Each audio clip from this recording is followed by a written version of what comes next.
Salut, j'espère que vous allez bien. Alors pour cette vidéo, je vais vous présenter un manga qui sort le mois prochain, donc le 3 juillet plus précisément. Donc c'est un manga des éditions Ototo et le titre plutôt à rallonge et plutôt énigmatique, hein. Donc c'est le jour où j'ai décidé d'envahir la Terre.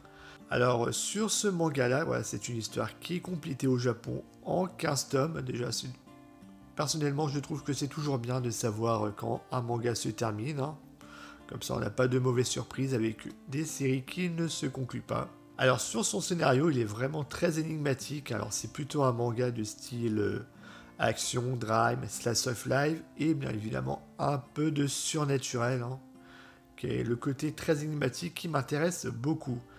Donc on va suivre le personnage de Koshi qui n'a qu'un rêve, reprendre le café de son grand-père une fois ses études terminées. Mais à peine arrivé sur le campus de son nouveau lycée, il est pourchassé et menacé par Otori, une élève dotée de capacités physiques impressionnantes. Celle-ci prétend être une extraterrestre venue conquérir la Terre.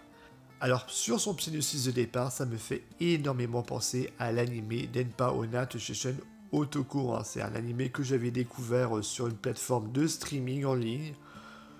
Et j'avais plutôt bien aimé l'animé, hein. Ça parlait d'un élève qui devait, pour poursuivre sa scolarité, habiter chez sa tante, hein. Et donc sa tante, il faisait la connaissance de sa cousine, hein.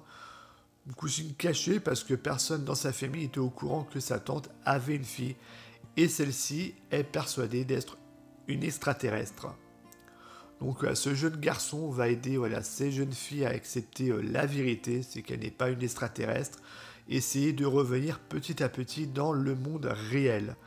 Alors sur le synopsis de départ, ça me fait un petit peu penser à cela. Donc, alors comme vous pouvez le voir, ce manga possède une patte graphique vraiment très intéressante et je trouve plutôt très réussi, en moins des très jolies planches. Et ça fait plaisir. Avec un manga terminé en 15 volumes, donc ça peut être plus ou moins intéressant de voir si le manga, je vais le commencer ou pas, mais je le trouve vraiment très intéressant. Alors n'hésitez pas à me dire ce que vous en pensez de ce manga-là, s'il vous tente ou pas, en commentaire. Donc voilà, cette vidéo est terminée, j'espère qu'elle vous aura plu, et moi je vous dis à la prochaine. Ciao!